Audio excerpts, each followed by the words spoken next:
আসসালামু আলাইকুম। আমার প্রিয় শিক্ষার্থীবৃন্দ, আমি মোহাম্মদ ফাহাদ বিন তসলিম। আমি চুয়াডাঙ্গাতে দীর্ঘদিন এসএসসি এবং এইচএসসি পদার্থবিজ্ঞান বিষয়টা পড়িয়ে আসি।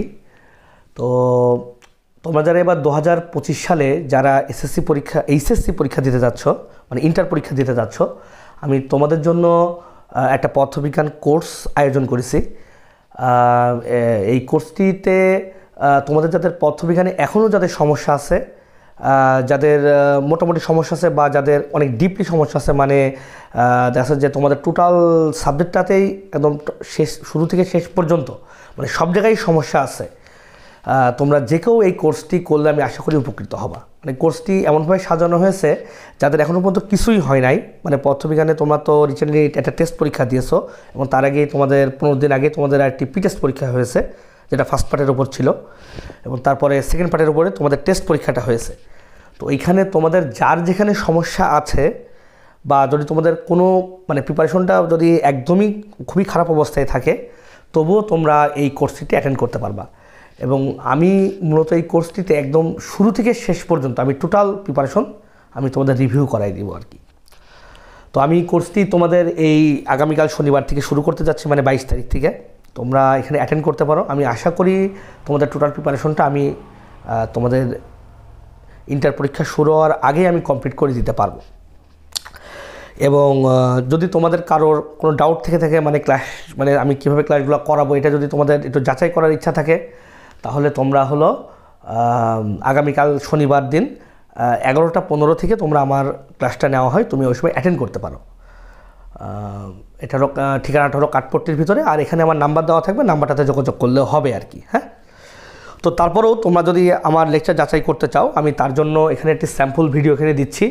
এই ভিডিওটা গতবার টেস্ট পরীক্ষায়, মানে 2024 সালে যারা টেস্ট পরীক্ষা দিয়েছে ওদের হলো তোমাদের টেস্টে নটরডেম কলেজে দেওয়া হয়েছিল। তো এটি নটরডেম কলেজের অঙ্কটি আমি করে দেওয়ার দুইটা উদ্দেশ্য। একটা হচ্ছে তোমরা আমি কীভাবে লেকচারগুলো দিব বা তোমাদের কাছে বোঝানোর সিস্টেমটা পছন্দ হবে কিনা সেটা তুমি যাচাই করতে পারবা। আর আরেকটা বিষয়, এই অঙ্কটি ভুল ছিল মানে গাইডে, আমি নিউটন গাইডটা দেখছিলাম, তো ওইখানে ভুল ছিল আর কি। অন্য গাইডে ঠিক থাকতে পারে, ওটা আমি ঠিক বলতে পারতেছি না, তবে নিউটন গাইডে এটা ভুল ছিল। তো আমি অঙ্কটাকে সংশোধনও করে দিচ্ছি যে অঙ্কটা কীভাবে হবে। প্রথমে একটু বলে রাখি, বেসিক্যালি এই অঙ্কটি কিন্তু একটা তোমার হলো আপেক্ষিক বেগের অঙ্ক। এটা হলো নটরডেম কলেজ আসছিল। হ্যাঁ, নটরডেম কলেজ, আচ্ছা নটরডেম কলেজ। আচ্ছা, তো এটি একটি আপেক্ষিক বেগের অঙ্ক। তো আপেক্ষিক বেগের ক্ষেত্রে তুমি কি কাজগুলো করতে হবে, বা আপেক্ষিক বেগের অঙ্কগুলাই কিন্তু তোমাদের ভেক্টর থেকে একটু জটিল হয়। মানে ভেক্টর থেকে তুমি যদি জটিল অঙ্ক কল্পনা করো, তাহলে কিন্তু এই আপেক্ষিক বেগের অঙ্কগুলো, যেমন বৃষ্টি পড়ার অঙ্ক আছে, তারপর তোমার গাড়ির কাজ ভেজার অঙ্ক আছে, তারপরে দেখা যাচ্ছে যে তুমি ছাতা কীভাবে ধরবা, এই ধরনের অঙ্ক আছে। হ্যাঁ, তারপর দেখা যাচ্ছে যে তোমার একটা গাড়ি উত্তর দিকে একটা গাড়ি দক্ষিণ দিকে চলে যাচ্ছে, তো তাদের ভিতরে লব্ধি বেগ কত, বা একজনের থেকে একজনের সাপেক্ষে আরেকজনা কত ডিগ্রি অ্যাঙ্গেল করে যাচ্ছে। তারপরে যেখানে যে বিমানের অঙ্কটা আছে, এরকম এগুলো কিন্তু সবই আপেক্ষিক বেগের অঙ্ক আর কি। তো আপেক্ষিক বেগের ক্ষেত্রে একটু বেসিকের কথা যদি বলি, যে দুটি বস্তুর ভিতরে যদি তুমি আপেক্ষিক বেগ নির্ণয় করতে চাও, সাপোজ মনে করো যে একটা গাড়ি ধরো যে হলো তোমার ধরো সাপোজ একটি গাড়ি। তো এই গাড়িটি মনে করো তোমার আমাদের এই যে এটা হলো যে ওয়েস্ট সাইড, পশ্চিম দিক। তো ওয়েস্ট সাইডে মানে পশ্চিম দিকে তোমার একটি সার্টেন বেগে, এটা মনে করো 7 ms−1 বেগে এটা সামনের দিকে যাচ্ছে আর কি। এখন আরেকটি গাড়ি মনে করো এটা আমরা আরেকটা কালার দিয়ে আঁকি, মনে করো সবুজ রঙের এই গাড়িতে এই সামনের দিকে মনে করো যে 10 ms−1 বেগে সামনের দিকে এগিয়ে যাচ্ছে। এখন এইখানে মনে করো যে আমাদের একজন স্থির অবজারভার আছে, এটা মনে করো স্থির অবজারভার। তো স্থির অবজারভার যদি এখানে থাকে, তো এই স্থির অবজারভার যদি এদের উভয়কেই যদি দেখে, একেও যদি দেখে আর একেও যদি দেখে, তো তোমরা জানো মানে, এবং এটা খুব স্বাভাবিক সেন্সেও বলা যায় যে এ কিন্তু যদি স্থির থাকে, তাহলে একে দেখবে সামনের দিকে 7 বেগে সামনের দিকে এগিয়ে যাচ্ছে, এবং এ হলো 10 বেগে সামনের দিকে এগিয়ে যাচ্ছে। এটা কিন্তু এই দেখবে। তাহলে এর সাপেক্ষে এদের বেগ কত? এর সাপেক্ষে লাল গাড়িটার বেগ তোমার হলো 7, আর এই সবুজ গাড়িটার বেগ হলো তোমার 10, ঠিক আছে না? কিন্তু এখন আমি যদি বলি যে এই যে দুটা যে গতিশীল, এই যে এটি একটি গতিশীল গাড়ি যার 7 বেগ এবং এটি আরেকটি গতিশীল গাড়ি, তো এই গাড়িটা এর বেগটাকে হলো কতটুকু দেখবে আমরা যদি এইভাবে বলি, তো তোমরা কি বলবা? জি স্যার, এই যেহেতু 7-এ যাচ্ছে, এই যেহেতু 10-এ যাচ্ছে, তাহলে 10 থেকে 7 আমরা বিয়োগ করে দিই, তাহলে ওকে হলো 3 মিটার/7 বেগে দেখবে। এটা কিন্তু তোমরা বলবা, ঠিক আছে না? অথবা যদি আমি বলি যে এই গাড়িটা কি দেখবে, তো তোমরা তো বলবো যে ভাইয়া এটা তো সামনে এগিয়ে যাচ্ছে, এইকে দেখবে যে পেছন দিকে মানে উল্টা দিকে 3 বেগে মানে -3 বেগে কি পিছিয়ে যাচ্ছে আর কি, এইরকম দেখবে। এটা কিন্তু তোমরা বলবো আর কি। তো এই যে সিস্টেমটা আমরা যে করলাম, এই যে এখানে যে লিখলাম আমি যে জিনিসটা, এই যে 7 - তো বা হলো, হ্যাঁ এখানে মুছে দেওয়া যাক, 10 - 7 জামে যে লিখলাম, তো এইটাই মূলত আপেক্ষিক বেগের হলো কনসেপশন। তো এটাকে যদি আমরা দুটা ভ্যারিয়েবল বেগ ধরে লিখি, সাপোজ মনে করো একটার বেগ মনে করো যে তুমি ধরো ভি এ লিখলে, আরেকটার বেগ তুমি মনে করো যে ভি বি লিখলে সাপোজ। তো তুমি যদি এইভাবে তুমি যদি লেখো, এটা তুমি ভি এ লিখলে, এটা তুমি হলো ভিবি লিখলে, তো তাহলে দেখো আমরা যখন এই বেগটা বের করেছিলাম, তাহলে এটার বেগ 7, তাহলে 7-এর জায়গায় তুমি এখানে ভি এটা বসাই দাও, আর এটার বেগ ধরো 10, এটার জায়গায় তুমি তাহলে ভি বিটা বসাই দাও। আমার কথা কি তোমরা বুঝতে পারছো? তো আমি যদি বলি যে এই যে এ গাড়ি বা এই যে লাল গাড়ির সাপেক্ষে সবুজ গাড়ির বেগ কত, তুমি একটা জিনিস খেয়াল করে দেখো, যার সাপেক্ষ তাকে বিয়োগ করা হচ্ছে, ঠিক আছে না? আর যারটা নির্ণয় করতে চাচ্ছ তারটা থেকে যার সাপেক্ষটাকে বিয়োগ করে দেওয়া হচ্ছে। তাইলে পারি কি যে এই লালের সাপেক্ষে সবুজের যে বেগ, ওইটা হলো আপেক্ষিক বেগ, ওটা হলো পাওয়া যাবে আর কি। তো এইটা হলো বিষয় যে বিয়োগ করার অর্থ তোমরা ভেক্টরে জানো যে উল্টায় দেওয়া, এই ধরনের বেশ কিছু বেসিক আছে আর কি। তো আমি অঙ্কগুলো যখন তোমাদের আমি মানে বেসিক্যালি তো যেহেতু তোমাদের সময় খুব অল্প আছে, তো এর ভিতরে কিন্তু আমাদের হলো খুব শর্ট টাইম, মাত্র 4 মাস সময় আছে, এর ভিতরে আমাদের এই টোটাল কোর্স কিন্তু কমপ্লিট করতে হবে। তো যার জন্য আমি তোমাদেরকে যখন এই অঙ্কগুলো বোঝাবো, আমি কিন্তু তোমাদের ওই সাথে এই বেসিকগুলোকেও আমি চেষ্টা করব যে ক্লিয়ার করে দেওয়া আর কি। আচ্ছা, তো এইটাকে হলো আপেক্ষিক বলা হয়। আচ্ছা, তো এই কনসেপশনটা ইউজ করে তাহলে চলো আমরা এই অঙ্কটা করার একটু চেষ্টা করি। এখন এইখানে কি হচ্ছে বলো তো? এইখানে যে ঘটনাটা ঘটতেছে, একটা বিমান মনে করো যে তোমার হলো আমরা যদি এটা যদি এক্স অ্যাক্সিস ও অ্যাক্সিস যদি এখানে সাপোজ একটা যদি আঁকি আমরা, তাহলে তোমরা বুঝতে পারবা। সাপোজ মনে করো যে আমি এটাকে এটা ধরো যে আমাদের এক্স অ্যাক্সিস, এটা ধরো ওয়াই অ্যাক্সিস। তো এইখানে দেখো আমাদের যে বিমানের বেগ, এই যে দেখো এই যে বিমানের যে বেগ, বিমানটি কি এত বেগ, তাহলে বিমানের বেগ দিয়ে দিয়েছে কত? 500 জে। তো জে মানে কি? মানে জে অ্যাক্সিস কোন দিকে হয়, জে একক ভেক্টর কোন দিকে হয়? জে একক ভেক্টরটা কিন্তু হয় আমাদের ওয়াই অ্যাক্সিসের দিকে।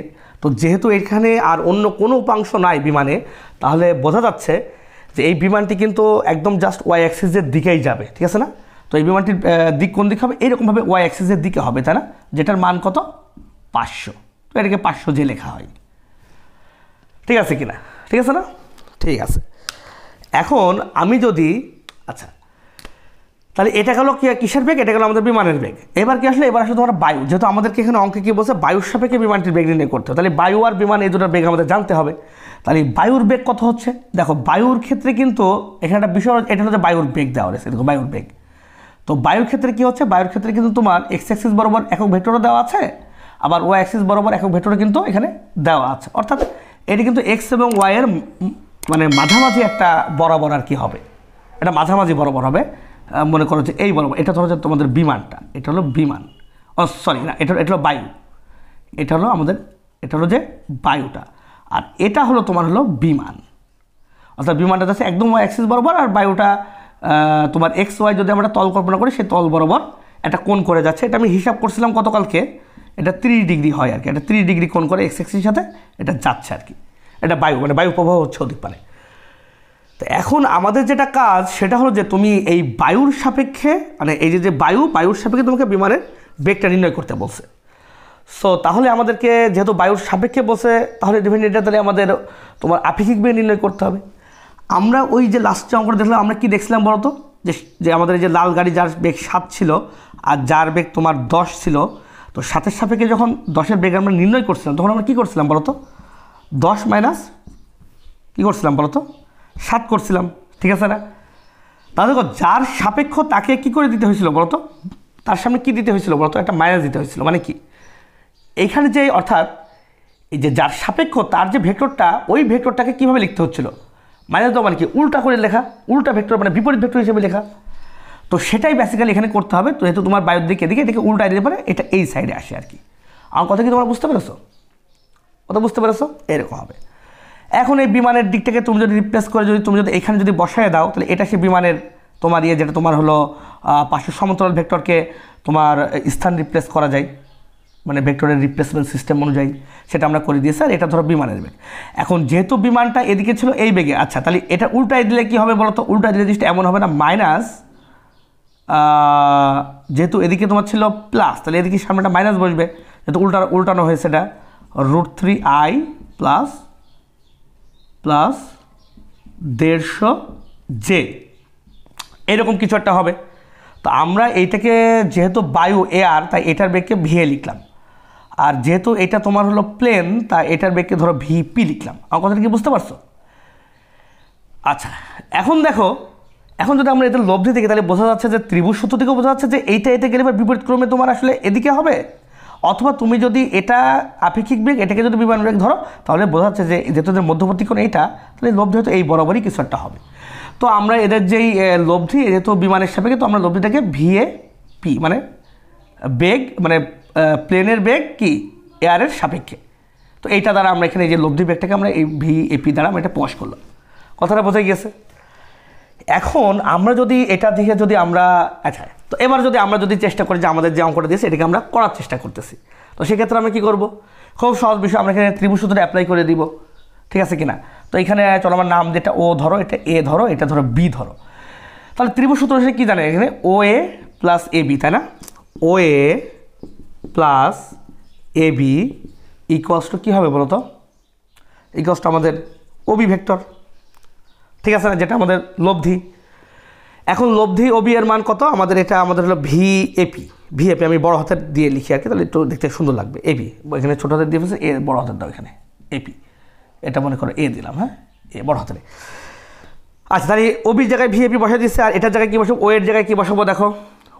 ও এর জায়গায় হবে তোমার হলো ভিএ, আর এবির জায়গায় কী হবে বলো তো? এবির জায়গায় হবে হলো তোমার ভিপি। এবারে মানগুলো চলো বসাই দিই। ভি এয়ার, তাহলে ভি এয়ার আমাদের কত? এটুকু পুরাটা চলো বসাই দিই, মাইনাস এত √3, এটা √3i প্লাস 150j এটা। আর এখানে ভিপির মান হলো আমাদের 500j। তো এখন এটাকে যদি আমরা ভেঙে দিই, তাহলে মাইনাস 150 √3i প্লাস 150, আচ্ছা এখানেও মাইনাস হবে, মাইনাস মাইনাসে প্লাসে মাইনাস জে প্লাস 500j। এই যে থেকে এই যে বাদ দিলে যেটা থাকে সেটা আমাদের প্লাস 300j থাকে, 300j থাকে। আর এখানে কত থাকবে? এখানে মাইনাস এত √3i।